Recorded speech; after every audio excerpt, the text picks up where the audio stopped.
Hello everybody! Welcome sa unang linggo at ikalawang araw ng edukasyon sa pagpapakatao 10. Ngayon, ang ating aralin ay ang proseso ng pagpapasya. Sa pagtatapos ng aralin, inaasahang nakikilala ang kanyang mga kahinaan sa pagpapasya at nakagagawa ng mga konkretong hakbang upang malagpasan ng mga ito, na may tiyak na layuning nakikilala ang kahinaan sa pagpapasya, napahahalagahan ang kasanayan sa pagpapasya at nakagagawa ng mga konkretong hakbang sa pagpapasya. Ikaw ay saksi sa napakaraming pagbabago na nagaganap sa iyong mundo, katulad na lamang ng pandemya na kinakaharap ng ating bansa. Ito ay malaking hamon sa iyong buhay teenager na magdudulot ng kalituhan at pangamba. Ano-anong mga kakayahan ang taglay mo upang matulungan ka na makayanan ang mga pagbabagong ito? Simulan mo na sagutin ang paunang pagtataya. Piliin ang titik ng tamang sagot at isulat ito sa iyong notebook. Para sa unang tanong, alin sa sumusunod ang proseso na magbubunga ng kilos sa isang individual? A. Pagkilos, B. Pamimili, C. Pagpapasya, or D. Pagmumuni. Simulan mo na.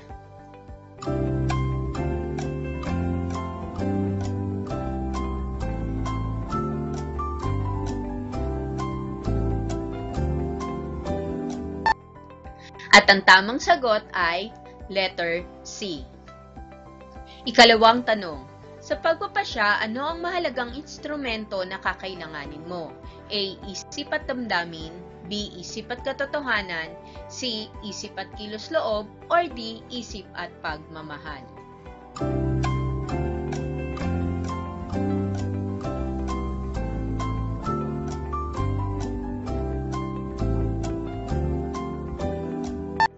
Ang sagot ay letter A.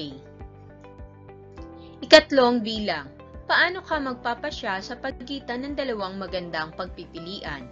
A. Maaari akong mag-toss coin, B. Titimbangin ko ang mga pagpipilian, C. Susundin ko ang aking damdamin, or letter D. Hihingi ako ng payo sa mga kaibigan.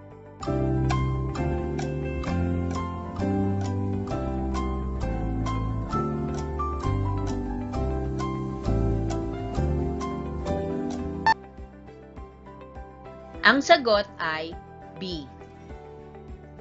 Ikaapat, ano ang isang pamamaraan upang magkaroon ng sapat na kaalaman patungkol sa pagpapasyahan?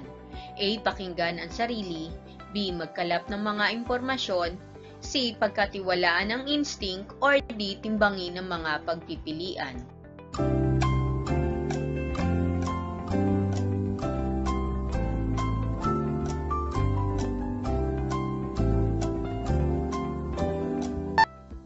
Ang sagot ay B. Ikahuling bilang, sa pagsasagawa ng mahirap na pagpapasya, ano ang unang dapat mong gawin? A. Magtiwala sa Diyos, B. Pakiramdaman ang sarili, C. Tingnan ang mga pagpipilian, or D. Unawain ang problema.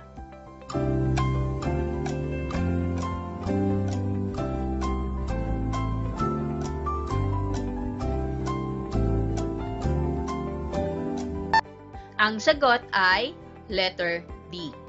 Kamusta ang iyong score? Huwag kang mangamba dahil ang aralin na ito ay inihanda upang higit mo pa na matutunan ang kasanayan sa pagpapasya. Ngayon ay iyong balikan ang nakaraang aralin. Isa-isahin ang mga salitang naunawaan at natandaan mo. Isulat ito sa tamang kinalalagyan ayon sa pagkakaunawa sa natapos na aralin. Simulan mo na!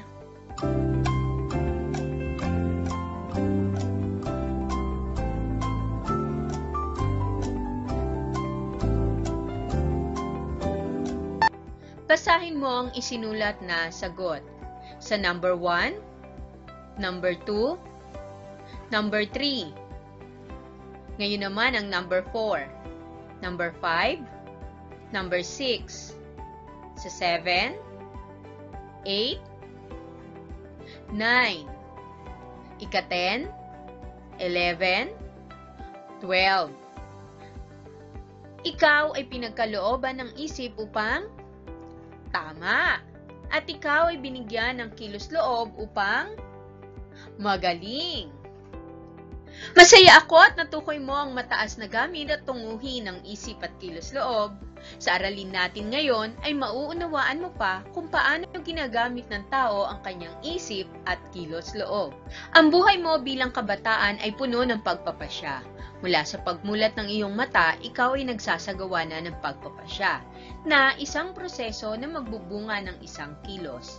Ano-ano mga simpleng pagpapasya ang isinasagawa mo sa araw-araw?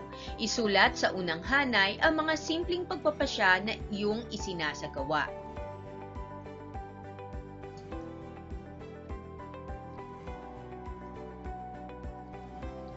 Ngayon naman, sa ikalawang hanay ay isa-isahin ang mga mahihirap na pagpapasya na iyong isinagawa na.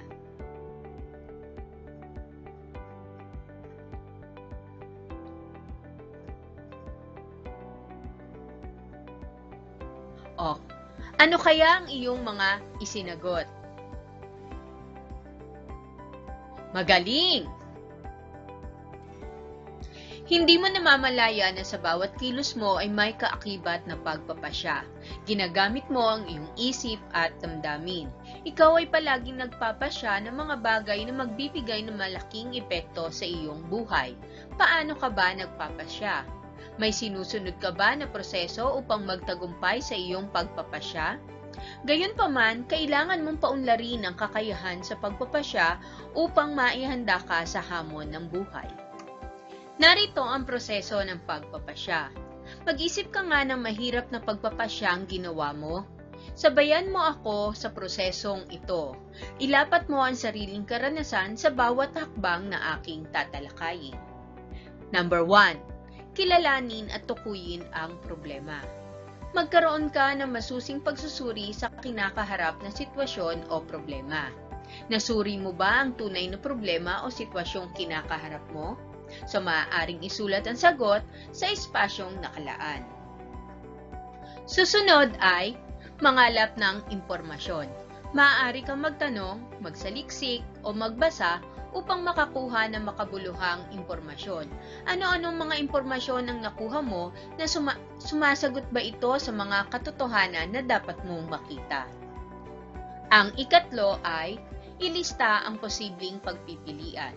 Isulat ang mga posibleng magiging tugon sa sitwasyong kinakaharap. Magkaroon ka ng higit pa sa 3 pagpipilian.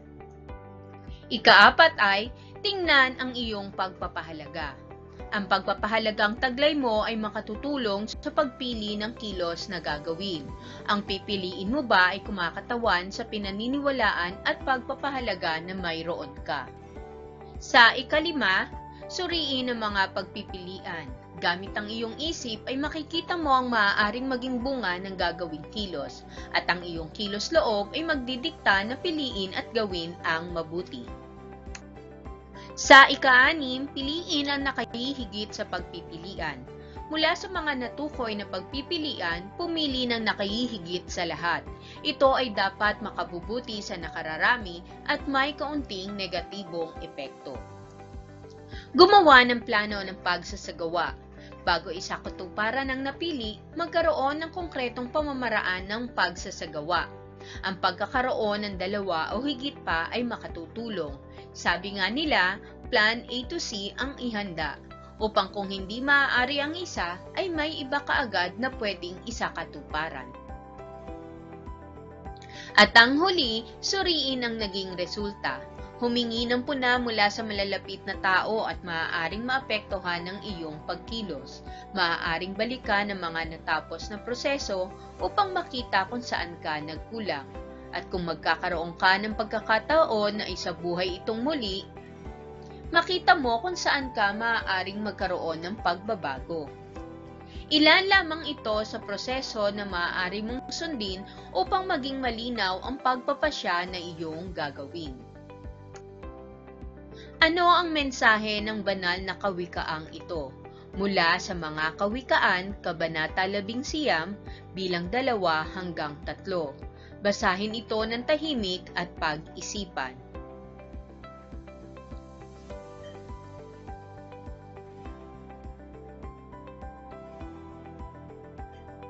Magaling! Ang kilos na hindi pinag-iisipang mabuti ay magbubunga ng pagkakamali na maaaring makasira sa kinabukasan. Ikaw ang gumagawa ng sarili mong kinabukasan mula sa pinag-isipan at piniling kilos.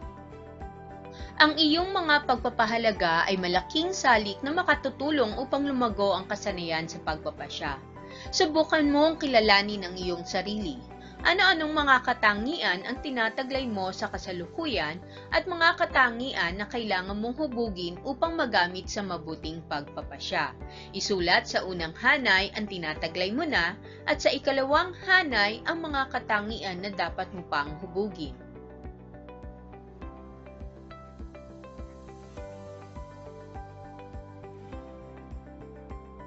Ano-ano mga katangian na taglay mo na makatutulong sa iyong pagpapasya? Magagandang katangian yan. Ano pa ang mga dapat mong hubugin?